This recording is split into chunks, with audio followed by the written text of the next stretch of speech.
tangan kita mengangkat takbir, mulut kita mengucapkan Allah, sementara hati kita masih ingat kepada rumah, hati kita masih ingat ke kebun, hati kita masih ingat kepada keluarga, hati kita masih ingat kepada pekerjaan kita. Apakah kita sudah dikatakan orang beriman?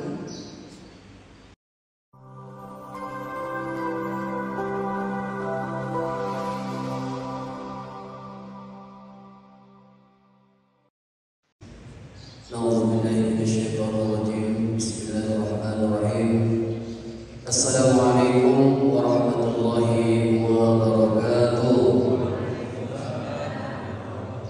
Alhamdulillahirabbil alamin, wassalatu wassalamu ala asrofil anbiya'i wal mursalin, sayyidina wa maulana Muhammadin sayyidil ghurril muhajjalin wa ala alihi wa sahbihi rasulillahi ajma'in.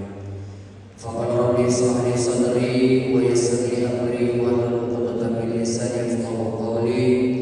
Subhanaka la ilma lana illa ma 'allamtana innaka antal alimul hakim. Hasbunallahu wa ni'mal wakil wa la hawla wa la quwwata illa billahil aliyyil azim. Selalu tanamkan rasa syukur kehadiran Allah Subhanahu wa taala yang sampai saat ini Allah masih berikan kita kesehatan, masih beri kita kesempatan, bil khusus masih dapat berubudiah kepada Allah Subhanahu wa taala. Banyak orang yang Allah panjangkan umurnya sampai sekarang masih lupa kepada Allah. Maka bersyukur kita yang masih Allah berikan kita ingatan untuk kembali kepada Allah Subhanahu wa taala. Nikmat yang paling besar yang Allah berikan itu nikmat iman dan nikmat Islam.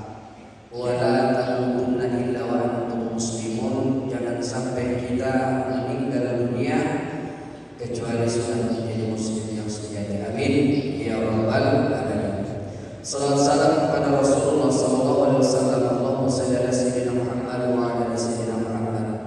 Sosok manusia yang belum kita kenal, belum pernah kita jumpa, bahkan mungkin belum pernah hadir dalam mimpi kita.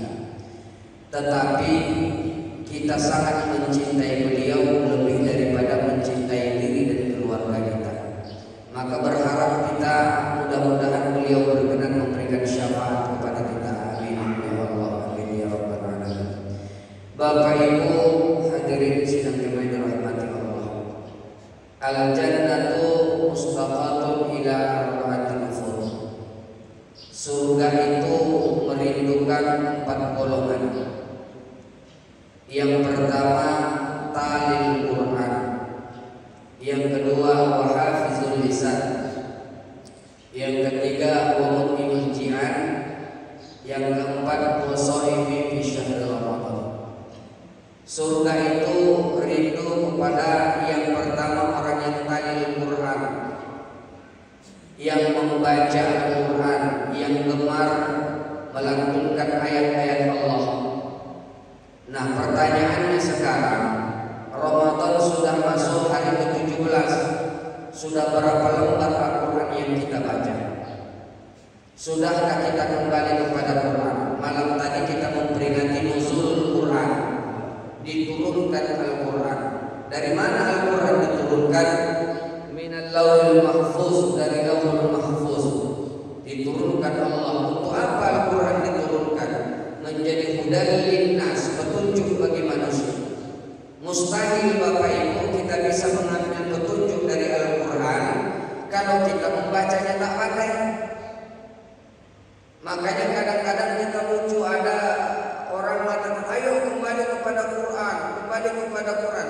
Bagaimana kita kembali kepada Quran kalau kita tidak mampu membacanya?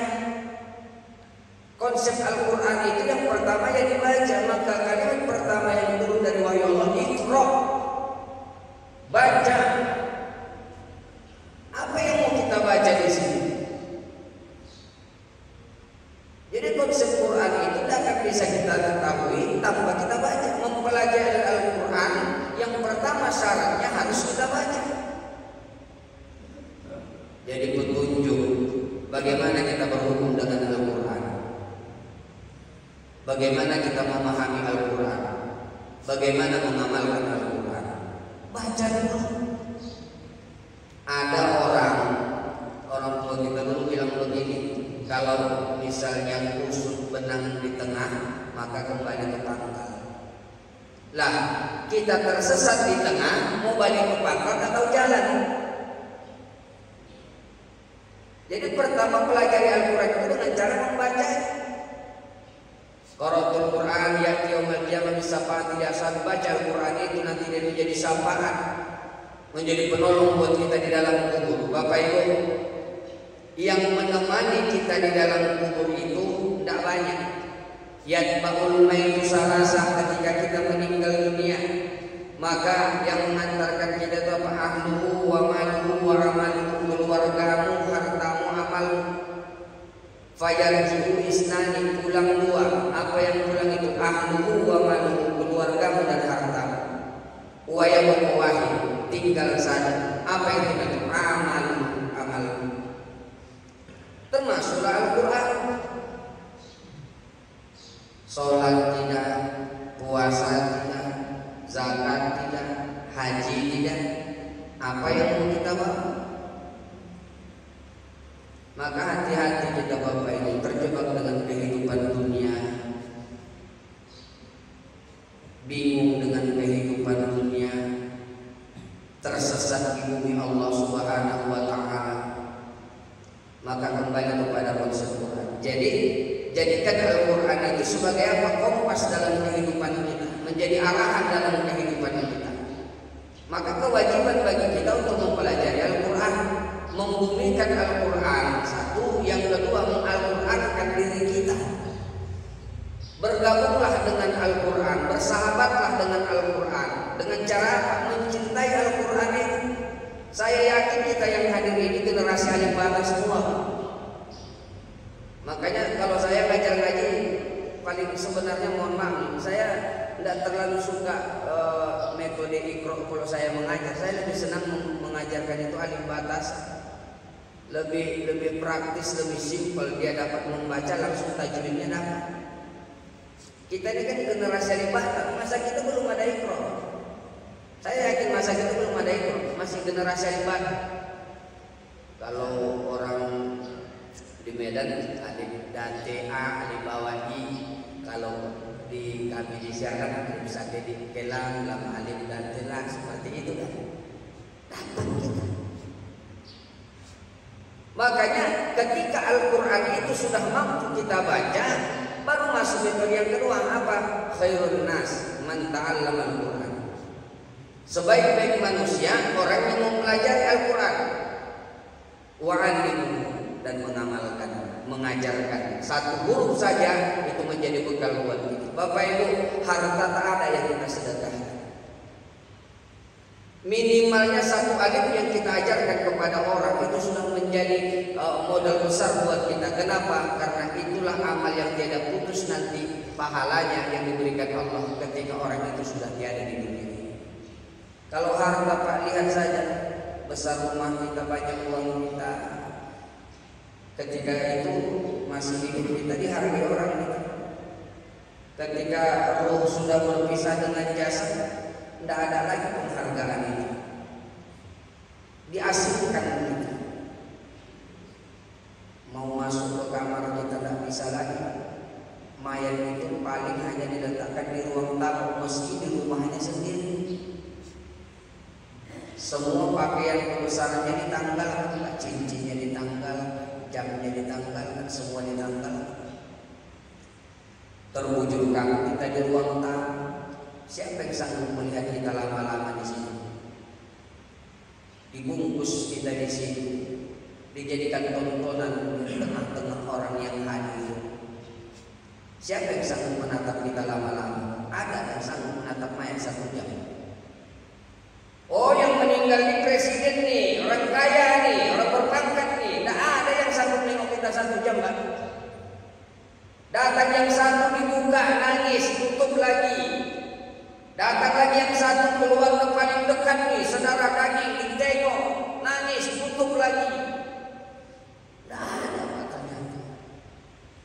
Tibalah masa memandikan Bapak. abang, akak lah. Dendele. Kenapa? Yang mandi ini mayat, hartanya sudah hilang. Kalau dulu kita datang orang berdiri semua, Pak. Assalamualaikum, Pak. Apa kabar, Pak? Sehat, Pak? Dulu. Ketika kau sudah jadi mayat, tak ada harga. Mengelak orang semua memandikan kita. Malam nasib ketika sudah dikafani, diletakkan di tempat imam, mundur satu-satu keluarga kita. Anak kita tak mampu jadi imam, minta tolong sampai ke masjid. Tolong Bapak, tolong.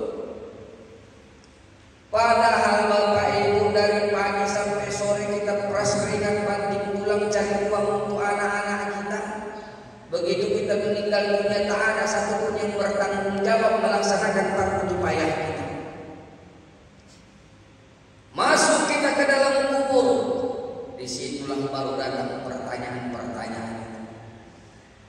Maka orang yang lazim Al-Quran dia baca, yang bersahabat dengan Al-Quran, datanglah Al-Quran tadi menjadi syafaat penolong buat dia. Terang kuburnya. Ada baitul zulumat, aku ini adalah ruangan yang sangat gelap, kata kubur. Tidak ada lampu di sini. Datang Al-Quran menjadi cahaya. Kalau sholat kita mohon maaf lah, masih kunting lima kunting kita sholat. Udah tua begini pun sholat dua masih rakaat kita. Tahajud baru 2 rakaat. Witir masih sanggup kita 1 rakaat. Itulah yang kita akan masuk surga. Mimpi, Pak. Mimpi. Bukan berarti salah amal, bukan salah. Sadar-sadar dirilah. Kalau kita generasi kadaluarsa ini, kita ini generasi kadaluarsa, Pak. Kenapa saya katakan kita generasi kadaluarsa? Ayo kita coba. Masih ada tak kantor yang mau menerima kita bekerja?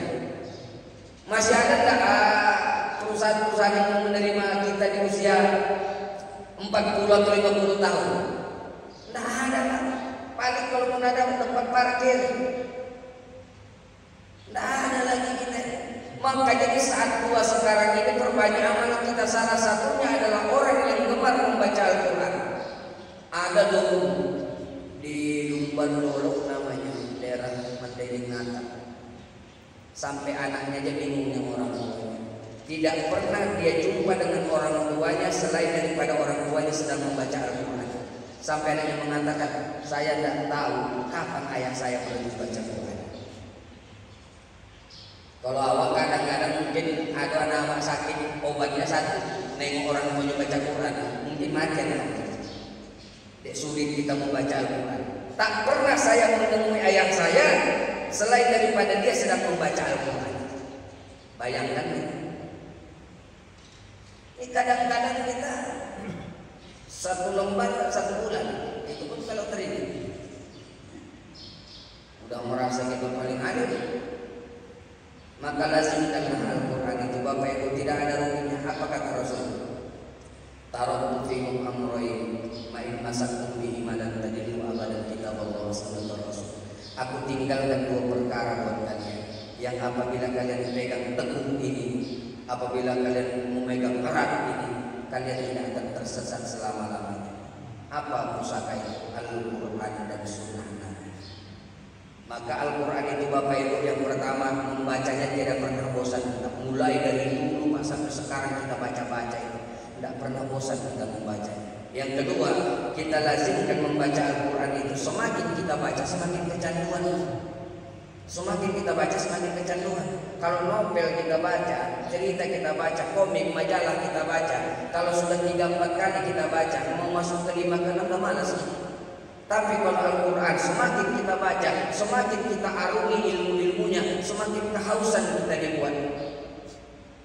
Puluhan tahun Pak kita baca Al-Quran, belum tentu kita hafal. Makanya kadang-kadang, mohon maaf, kadang-kadang kita ada di kampung-kampung, orang-orang tua yang tidak mau bersaing, tidak mau dia disaingi anak-anak muda ini. Awak ada yang tua-tua hafalan ina atau ina bulu Allah, boleh al-kafirun al-tarokai. Tiba kok kawan lah hafal 30 juz. Tidak mau dia ngasih kawan menjadi imam. Ini bahaya nih. Syarat imam itu bukan harus tua, itu syarat ketiga. Syarat pertama alim, orang yang banyak hafalan Quran. Merasa tersayangi kadang-kadang. Saya mohon maaf Pak, kalau saya ada habis Quran di belakang tidak berani saya jadi imam. Inna atoidah pun tak putus. Kayak tidak berani saya. Inna atoidah pun tak putus sama saya. Kenapa? Mental kena. Al-Quran itu kalamullah. Membacanya kita harus memuliakan. Memegang mushafnya saja harus kita dengan berwudu. Maka lazimkanlah Al-Quran itu. Syahrul Ramadan alladzi unzila fihi al-Qur'an hudan lin-nasi wa bayyinatin minal huda wal furqan, menjadi petunjuk dan pembeda dia Al-Qur'an.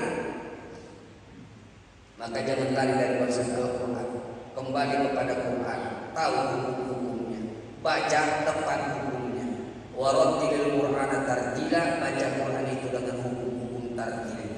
Tahu kita izaharnya, tahu dawamnya, tahu ikhfanya, tahu ikhlam, berapa hukum ikhfanya, berapa hukum idghamnya, berapa hukum izaharnya. Pahamlah kita di sini. Barulah bisa kita agak sedikit memahami Al-Quran. Kalau untuk memahami Al-Quran, mohon maaf Pak, nahwu shorof itu harus dapat kita balaghah, mantik harus tahu kita untuk bisa membuka Al-Quran itu. Maka dari mana kita bisa mempelajari Al-Quran? Dari ulama-ulama. Dikaranglah ilmu tafsir, dikaranglah tafsir. Ada tafsir misalnya Al-Azhar yang dikarang Buya Hamka, ada tafsir Jalalain, ada tafsir Sawi, macam-macam. Kalau kita yang ngarang Pak, stres kita. Maka ulama-ulama mengarang itu, dari situlah kita bisa mengambil pemahaman dari Al-Quran. Maka lazimkanlah membaca Al-Quran, itu tidak ada ruginya buat kita. Yang pertama. Yang kedua, wahafidul lisan, menjaga lisan. Ini hadis ini Pak, dicakupnya semua di bulan Ramadan. Talil Quran. Maka orang yang membaca Quran di bulan Ramadan itu pahalanya dilipat gandakan. Diadakan nilai tadarus Al-Quran untuk mempelajari kembali Al-Quran. Yang kedua, wahafidul lisan, orang yang puasa Pak, bukan cuma menahan lapar dan haus. Ini sekarang mohon maaf Pak, tidak lagi kita malu tidak berpuasa, ditunjukkan di depan umum.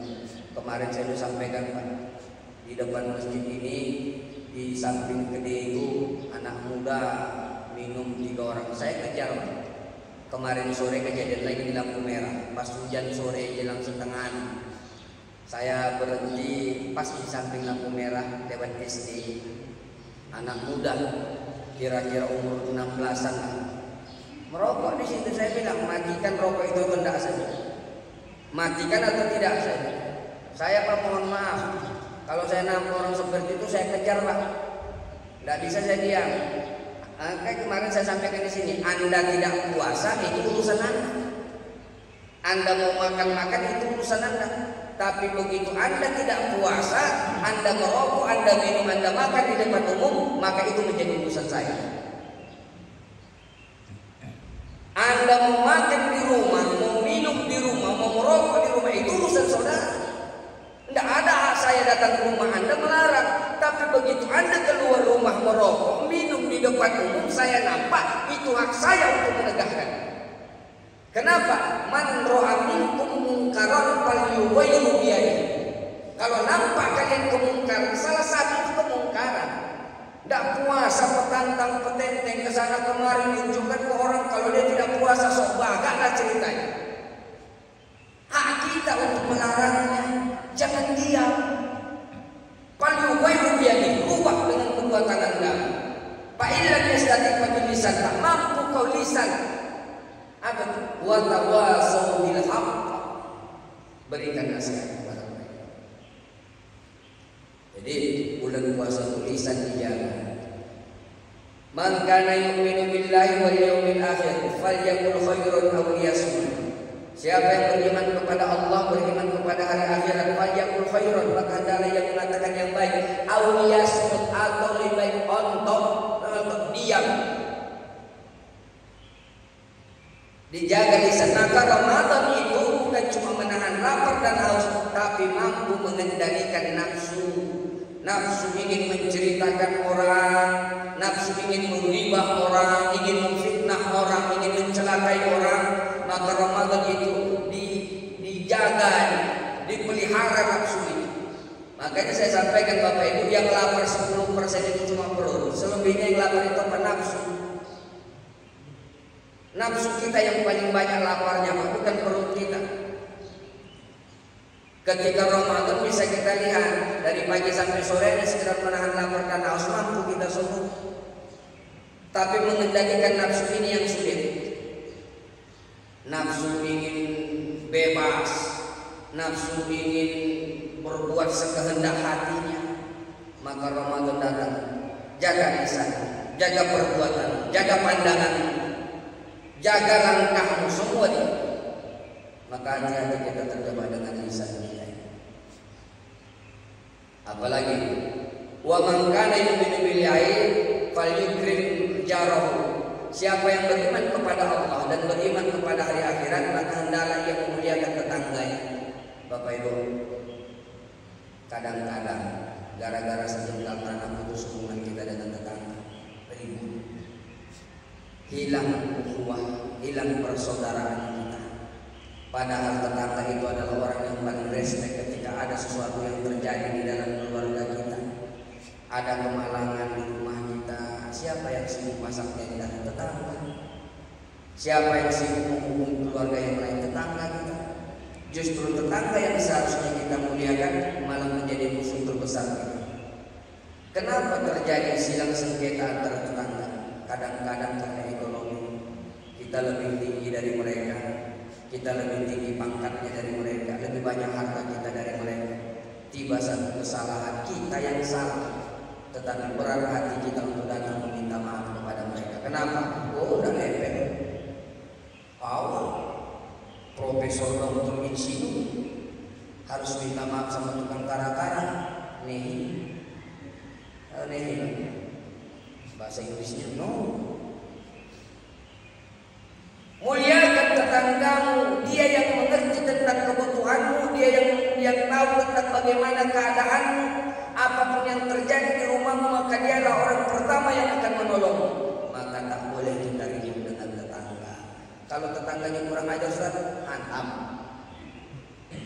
Maksudnya di situ tetangga yang punya perasaan. Ada kadang tetangganya kurang perasaannya, Pak. Dihantamnya mesti kuat-kuat, ribut tiap hari. Jadi tetangga yang bagaimana, yang sama-sama mengerti lah. Bagaimana Pak kalau kita bertetangga dengan orang yang lain daripada agama kita? Ini yang lucu juga. Urusan muamalah jangan samakan dengan urusan ubudiyah. Ini kemarin saya bingung juga Pak. Ada yang waktu musim lato-lato, heboh lah di mana-mana di media sosial ini. Jangan main lato-lato. Lato artinya aku, lato artinya Yahudi, lato-lato aku Yahudi. Miskin kita. Kalau semua kita sangkut pautkan dengan agama. Dulu ada juga teletabis. Tele artinya aku, tupis artinya Yahudi, teletabis aku Yahudi. Saya bilang upin-ipin begitulah, upin aku, ipin Yahudi, upin-ipin aku Yahudi. Patok lele, patok aku, lele Yahudi, patok lele aku Yahudi. Hancurlah kita kalau seperti itu. Jangan belanja di produk-produk kafir. Jangan belanja ini, ada merek Unilever apa segala macam. Kalau memang dilarang, Pak, kasih solusi. Saya belum jumpa sabun mereknya. Assalamualaikum. Merek sabun yang ada masih Lifebuoy, Lux, belum ada Pak. Al-Barokah. Assalamualaikum, waalaikumsalam warahmatullahi wabarakatuh. Belum ada. Jadi kalau mau melarang, kasih solusi. Kan ibarat begini, jangan Honda kalian jangan pakai bensin. Jadi pakai apa? Miskin kita kalau semua kita campur baurkan antara muamalah dengan ubudiyah. Miskin kita.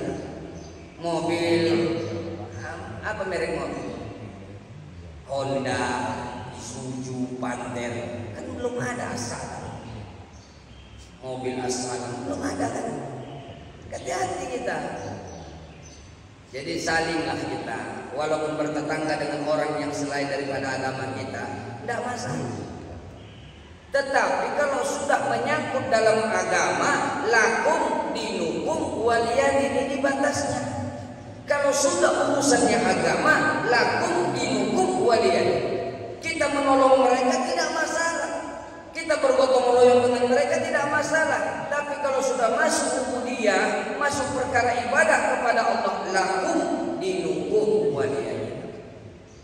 Yang ketiga, wa man kana yu'minu billahi wal yawmil akhir falyukrim dhaifahu. Siapa yang beriman kepada Allah dan beriman kepada hari akhirat, maka hendaklah ia memuliakan tamunya. Ini kadang-kadang bermasalah juga dalam keluarga, yang datang orang tua dari suami atau istri kita. Kita masih menganggap mertua itu orang yang jauh. Bapak ibu, orang tua dan mertua itu pengertiannya cuma berbeda dalam sebutan.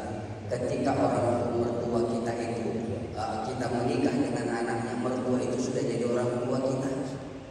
Di mana letaknya? Karena bersentuh kulit kita dengan mertua tidak bakal luluh. Kenapa? Karena dia sudah menjadi muslim mendalam. Durhaka kepada mertua sama dengan durhaka kepada orang tua. Harus dimuliakan. Bagaimana kita memuliakan orang tua? Begitu kita memuliakan mertua.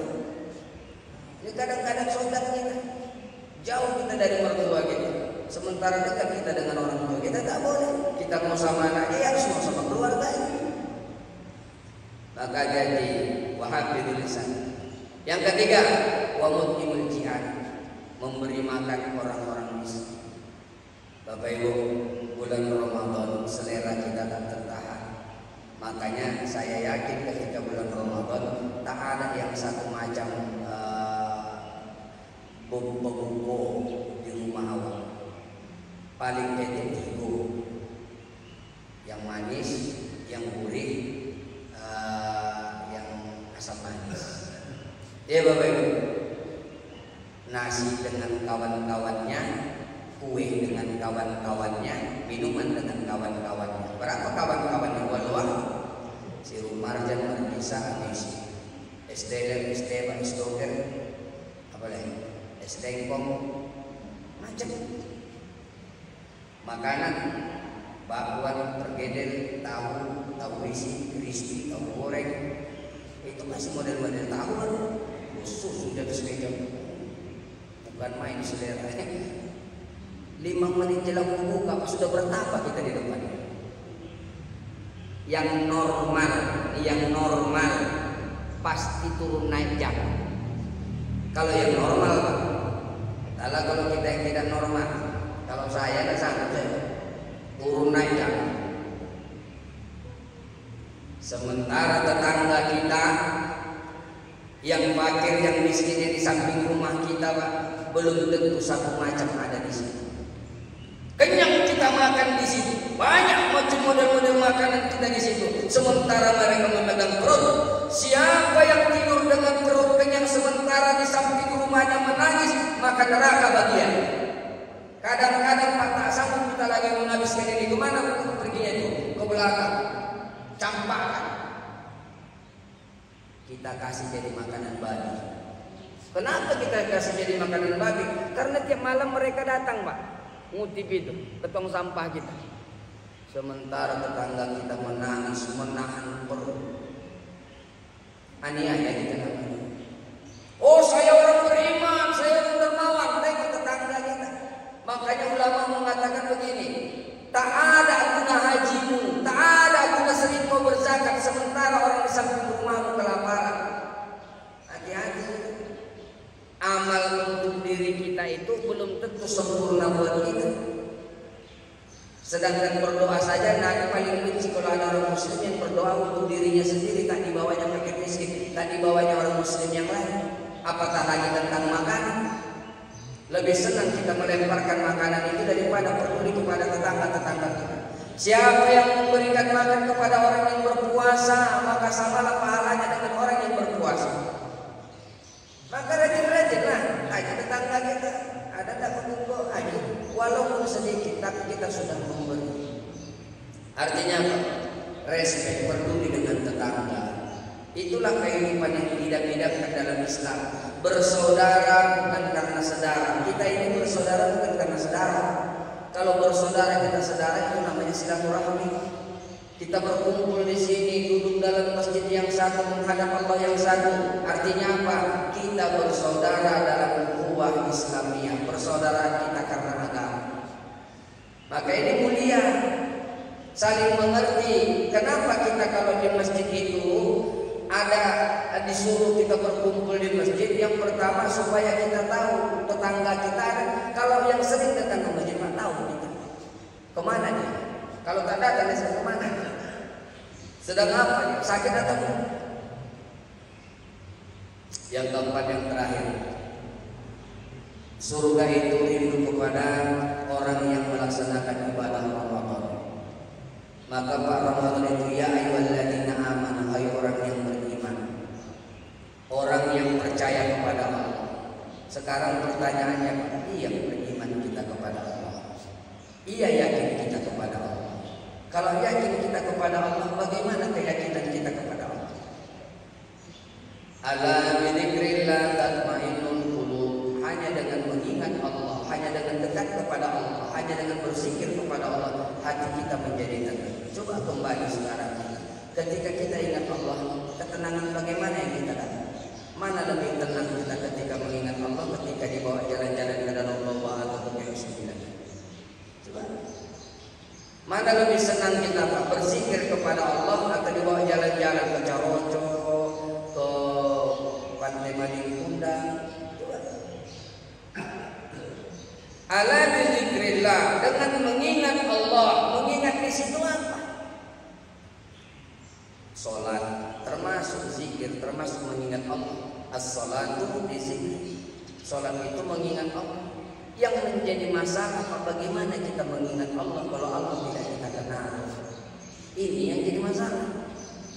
Ketika saya bicara tentang Presiden Soekarno, walaupun saya tidak pernah jumpa Presiden Soekarno, tapi saya sudah membayangkan. Kenapa? Karena saya lihat apa? Lihat sifatnya. Allah sudah mengenalkan dirinya dengan sifatnya, bukan zatnya. Hati-hati terjebak. Allah itu telah mengenalkan dirinya dengan sifatnya. Apa sifat Allah? Wujud, tidak, baqa, mukhalafatu lil hawadisi, qiyamu bi nafsi.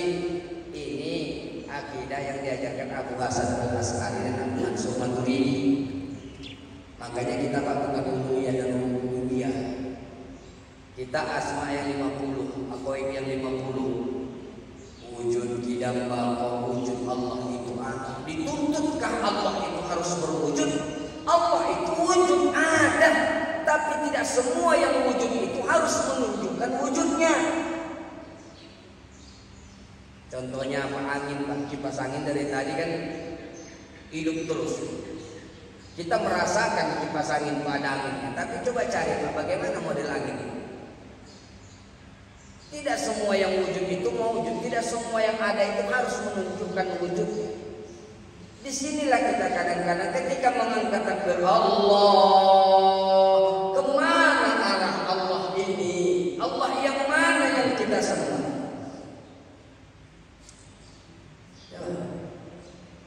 Datang tuntutan ya ayyuhalladzina amanu kutiba alaikumussyam. Hai orang-orang beriman, diwajibkan atas kamu berpuasa. Panggilan iman kepada siapa? Kalau dikatakan misalnya, hai warga kelurahan Ujung Batu, warga desa Ujung Batu Timur, berarti kita masuk. Karena kita warga di situ. Hai orang-orang yang beriman. Coba tanya, seberapa keimanan kita kepada Allah? Takrir iman itu apa? Iqraru bil lisan, diucapkan oleh lisan.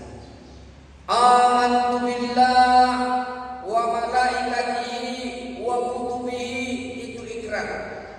Yang kedua apa? Tasdiqu bil qalbi. Sudah kita ikrarkan dengan lisan, wa tasdiqu bil qalbi, dibenarkan oleh hati kita. Benar saya beriman kepada Allah. Benar saya yakin akan kuasa Allah. Benar kalau saya meyakini bahwa Allah kuasa atas segala-galanya. Wal af'alu bil arkan. Ketika sudah kita benarkan dengan hati, ditunjukkan dan diperbuat oleh anggota badan kita, maka rukuklah kita, maka sujudlah kita, maka berdoalah kita. Kenapa? Karena sudah diikrarkan oleh lisan kita dan dibenarkan oleh hati kita. Ini kadang-kadang bertolak belakang, Pak. Lisan kita mengatakan iman, hati kita mengatakan tidak. Maka anggota badan kita akan mendustai apa yang diucapkan oleh lisan kita. Bertolak belakang dia, tidak connect, dia tidak nyambung. Bagaimana bisa kerjasama antara lisan, hati dan perbuatan dalam satu waktu? Loh, bisa. Contohnya, contoh kecil saya kasih. Tiba-tiba kita dengar berita Pak, dari kampung meninggal keluarga kita. Terpenyuh hati kita, menangis kita.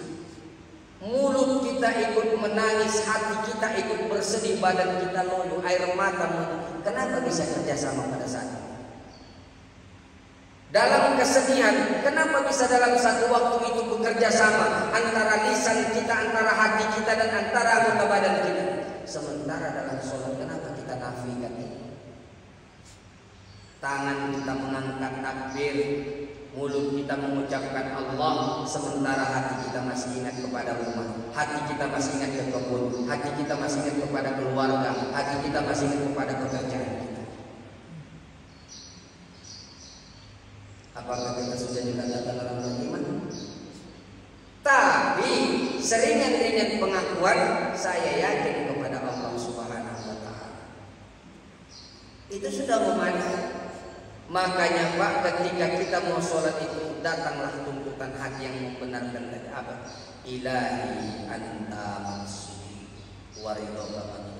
Pak, bukan sholatmu yang menyebabkan kau masuk ke dalam surga, bukan puasa Ramadanmu yang menyebabkan kau masuk ke dalam surga, bukan zakatmu yang menyebabkan kau masuk ke dalam surga, tapi yang menyebabkan seorang masuk ke dalam surga adalah ridho Allah Subhanahu wa Ta'ala. Dalam kitab Abi Zamrah itu ada diterangkan seorang laki-laki Yahudi, bukan agama Yahudi, orang Bani Israel, yang sedang berjalan di padang pasir. Begitu dia sangat hausnya, bertemu dia dengan sebuah sumur. Dia mau minum, Pak, dia tengok anjing di situ sudah menjulur lidahnya karena menahan ju'i wal atas, karena menahan lapar dan haus. Tak tega dia menengok anjing ini, Pak. Dia buka kasutnya, dia buka sepatunya, dia sambung tali, diambilnya air dari sumur itu, Pak. Tidak didulukannya dirinya, tapi dikasihnya anjing tadi minum. Begitu selesai anjing tadi hilang ju'i wal atas, hilang lapar dan hausnya, tak sempat lagi dia mengangkat air ini untuk dia minum, mati dia di sini. Allah ridho, maka dia masuk ke dalam surga. Kita bagaimana? Anjing sehat lewat depan kita, Pak, tak ada salah. Dia nengok anjing kelaparan, tak tega dia, Pak. Kita anjing sehat lewat depan kita. Kalau ada batu kerikil, minimal batu bata, iya Pak. Ngaku beriman kita. Wallahu a'lam bishawab. Maka yang menyebabkan seorang masuk ke dalam surga itu adalah ridho Allah Subhanahu wa Ta'ala. Dan inilah yang kita tuntut. Ilahi anta maksudi wa ridhoka matlubi. Ya Allah, engkau yang kumaksud, tujuanku itu adalah dirimu. Wa ridhoka matlubi, ridhomu yang kutuntut. Makanya ketika menadahkan tangan munajat, kita memohon kepada Allah supaya Allah mengabulkan permintaan kita. Kenapa? Karena yang kita tuntut itu Allah, ridhonya yang kita harapkan. Maka Bapak Ibu hadirin yang dirahmati Allah, di bulan Ramadan ini jadikanlah bulan tarbiyah untuk memperbaiki kembali ibadah kita. Masih banyak kekurangan kita. Sekali lagi saya ingatkan, kita ini Bapak Ibu orang yang alim di saat tua. 30 tahun yang lalu kan kita tidak tahu ketika orang azan kita di mana, ketika orang mengaji kita di mana. Kita masih sibuk dengan gaya kita, dengan pekerjaan kita. Sekarang Allah berikan kita hidayah, terdengar azan kita sholat, menengok Al-Quran, kepengen kita Pak membacanya, ada kerinduan untuk mendekatkan diri kepada Allah. Syukuri itu, jangan lagi disia-siakan. Ini kadang-kadang Pak, mohon maaf, sudah banyak bintang di kepala, masih juga kepengen seperti anak muda. Coba kita sadar, sekarang coba pakai celana lini, yang foto ini Pak, pakai celana lini. Sanggup udah? Udah malu kita Pak. Ibu-ibu coba pakai bedak tebal-tebal, pakai lipstik, pakai hak tinggi ke pasar, udah umur segini sanggup dah? Tua-tua lagi kata orang. Makanya sekarang ini kita fokuskan munajat kepada Allah Subhanahu wa taala. Amal ibadah kita itu jadikan sarana mendekatkan diri kepada Allah, bukan pahala Allah yang kita kejar, Pak, ridhonya. Salat kita mengharapkan Allah sayang kepada kita. Jangan sampai timbul penyesalan. Walau tara idzil mujrimuna nakisu rusihim. Ketika sudah Allah tunjukkan nanti itu nakisu rusihim, tertunduk kita di hadapan Allah. Rabbana absorna wa sami'na farjina na'mal sholih. Minta kita dikembalikan lagi, dihidupkan lagi oleh Allah Subhanahu wa taala. Kenapa? Karena timbul penyesalan. Sekarang Allah masih beri kita kesempatan, masih berikan kita pemikiran yang waras, kembali kepada Allah Subhanahu wa taala. Belum tertutup pintu taubat, Pak, sebelum ruh itu sampai di tenggorokan, sebelum kita berroh masih Allah terima. Wasari'u ila magfiratin min rabbikum wa jannatin arduha samawati wal ardh. Bersegera kalian datang kepada pengampunan kata Allah yang pengampunan seluas langit dan bumi. Jangan anggap Allah mendendam, tidak. Allah sayang kepada kita, Allah cinta kepada kita. Maka dari cinta dan kasih sayang Allah itulah sebanyak kesalahan yang kita lakukan, Allah masih menunggu taubat kita. Belum Allah hukum kita, bermaksiat kita, belum Allah hukum kita, karena Allah masih menginginkan kita datang kepada Allah Subhanahu wa taala. Lupa kita sholat, masih Allah tunggu kita untuk datang bertaubat kepada Allah. Belum Allah hukum kita. Cinta kasih sayang yang Allah tunjukkan itu jangan sampai kita sia-siakan, karena ada masanya nanti kepengen sholat kita sudah tak bisa lagi. Ada masanya nanti kepengen kita puasa, kepengen ngaji, sudah tak bisa lagi. Masih hidup kita, Pak, tapi Allah batasi kehidupan kita. Masih bisa kita bernapas, Pak, tapi Allah batasi kekuasaan kita. Tak seperti dulu lagi. Ke masjid tak sanggup, berjalan tak sanggup. Jangan sampai ketika kesempatan ini masih ada, kita sia-siakan, yang pada akhirnya lupa kita kepada diri dan lupa kepada Allah. Orang yang lupa kepada Allah, maka Allah akan melupakan dirinya untuk mengingat Allah Subhanahu wa taala. Rasanya penyampaian ini baik, mudah-mudahan memberikan hikmah dan manfaat buat kita. Banyak salah, banyak janggal, keras dalam penyampaian saya mohon maaf. Ini datangnya